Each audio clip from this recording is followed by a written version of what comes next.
આજરોજ પ્રજાસત્તાક દિન નિમિત્તે આપ સૌ અહીં એકત્રિત થયા છો. આપ સર્વેને મારા વંદન. રિપબ્લિક ડે માત્ર રજાનો દિવસ નથી.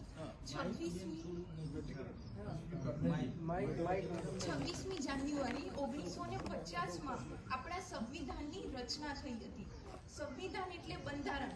આ બાળકોને થતું હશે કે બંધારણ એટલે શું? બંધારણ એટલે આપણા ઇન્ડિયાના જે રૂલ્સ એન્ડ રેગ્યુલેશન જે બનાવ્યા છે, એટલે કે જે મારપીટ કરી હોય, આપણે પોલીસ જોડે જઈએ અને જે કલમ હોય, કલમ 28 ને એ રૂલ્સ હોય, પછી category open, OBC, ST, SC, જે રીતનું એ બધું બંધારણ આપણું પહેલેથી 26મી જાન્યુઆરી 1950માં તેની રચના કરી હતી. અને આની રચના ડૉક્ટર બાબા સાહેબ આંબેડકરે કરી હતી.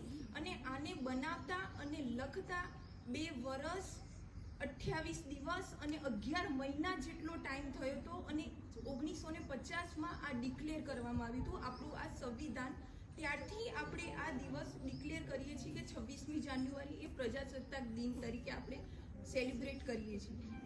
અને આજે આપણા દેશમાં બધી જ જગ્યાએ ધ્વજવંદનનો કાર્યક્રમ થશે. અને જેવા કે આપણું દિલ્હી, જે આપણું ઇન્ડિયાનું કેપિટલ છે, ત્યાં પણ તિરંગો ફરકાવવામાં આવશે. અને તે આપણા રાષ્ટ્રપતિ દ્રૌપદી મુર્મુના હસ્તે તિરંગો ફરકાવવામાં આવે. આપણા વડાપ્રધાન બી તિરંગો ના ફરકાઈ શકે, જે આપણા રાષ્ટ્રપતિ હોય એના હસ્તે જ તિરંગો આપણે ફરકાઈ શકીએ.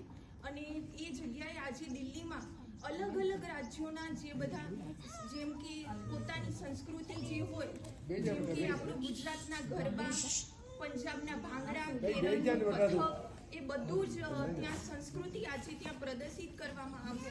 અને એ આજે આપણે લાઈવ ટેલિકાસ્ટ ટીવીમાં પણ ના ये सरकार मेरी है ना ही मेरा नाम बड़ा है, मुझे तो बस इस बात का गुरूर है कि मैं भारत की हूँ और भारत देश मेरा है. Thank you.